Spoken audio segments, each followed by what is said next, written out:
If you were asked where the deadliest invention in history was born, your mind would probably turn to a weapons factory, a battlefield, or a military laboratory. But the truth is far stranger than that. The story of the gun did not begin with a soldier, not with a king, and not even with war.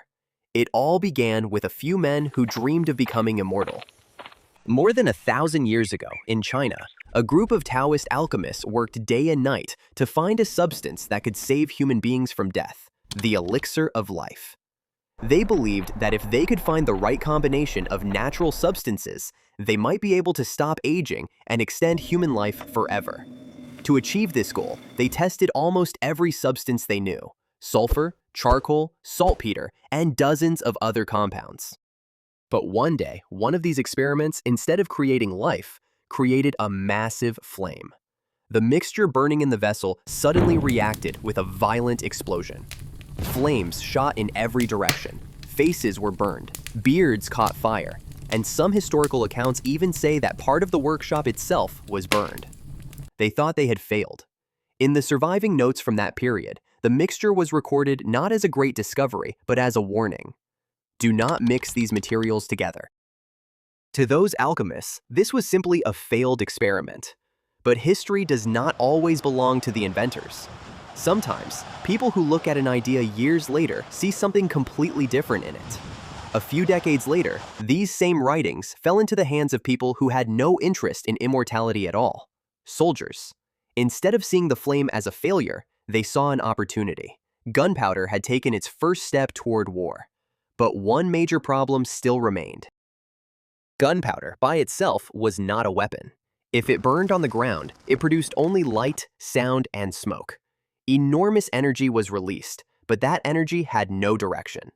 To become a weapon, humans had to learn how to control the explosion, and that simple question would change the next several hundred years of history. Because the greatest revolution in the history of weapons did not begin with the discovery of gunpowder, but with controlling its power. Gunpowder had been discovered. But if you had asked a soldier at that time what this substance was useful for, he would probably have answered, "It only produces fire and smoke." And he would have been right. Gunpowder exploded on the ground, but it did not launch anything forward. All its energy spread out in every direction in a single moment and disappeared. The secret of the gun was not gunpowder itself. The secret was controlling the explosion.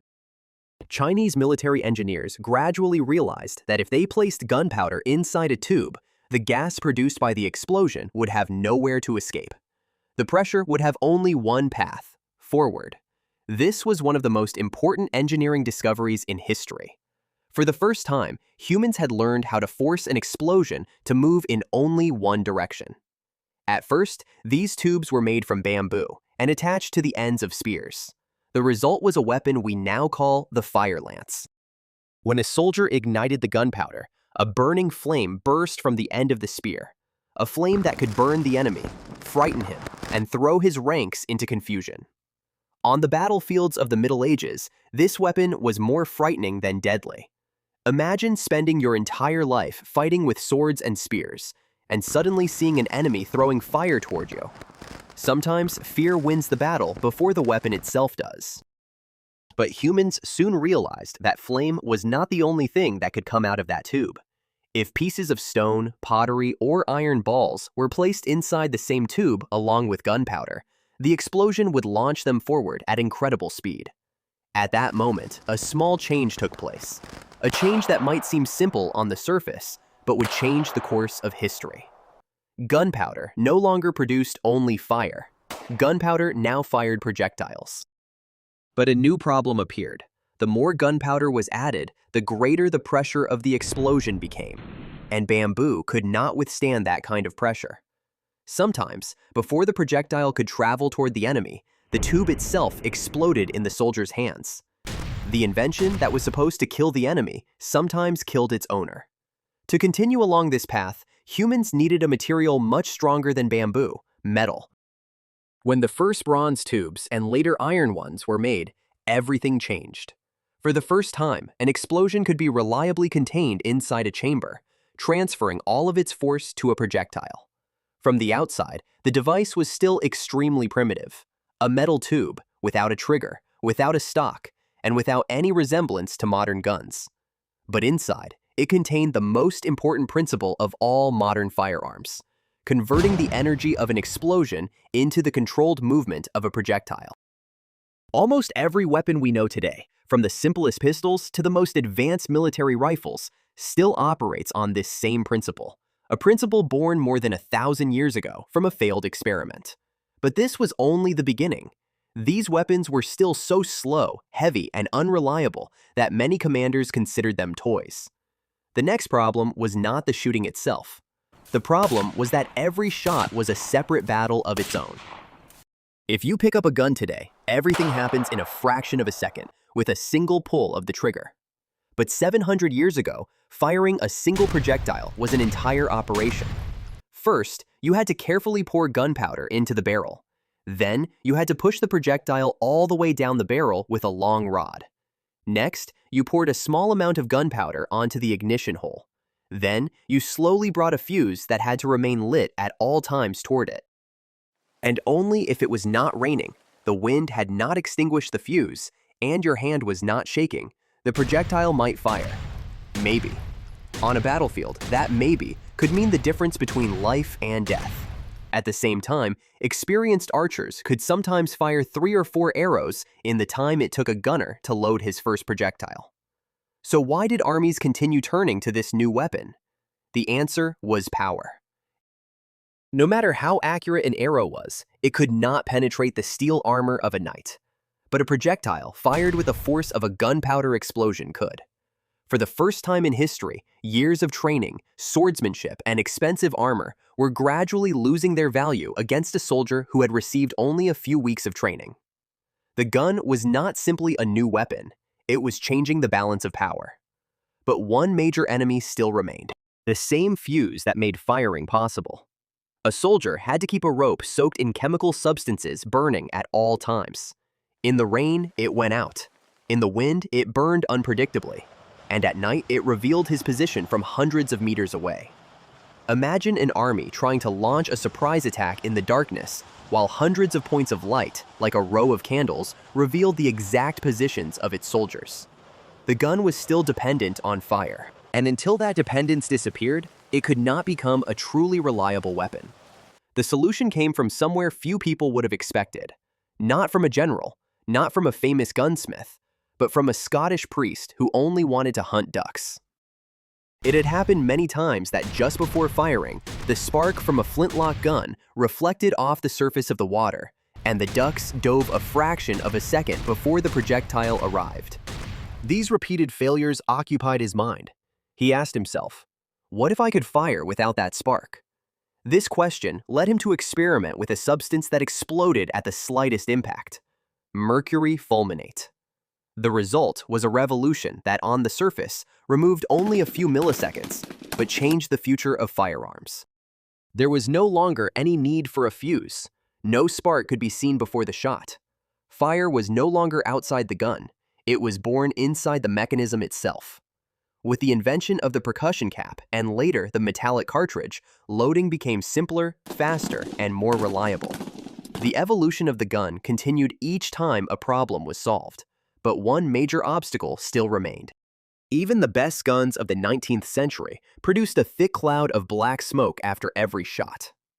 After a few minutes of battle, the battlefield disappeared into a dense fog. Soldiers could no longer see the enemy, and sometimes they could not even find their comrades. Once again, the old question arose: how can you preserve the power of an explosion but eliminate the smoke? And once again, the answer to this question was found not in a military factory, but in a completely accidental event inside a chemist's kitchen. Interestingly, the solution to this problem, like the beginning of the story, also emerged from a completely accidental event. In 1846, the German chemist Christian Friedrich Schonbein was conducting experiments in the kitchen of his home.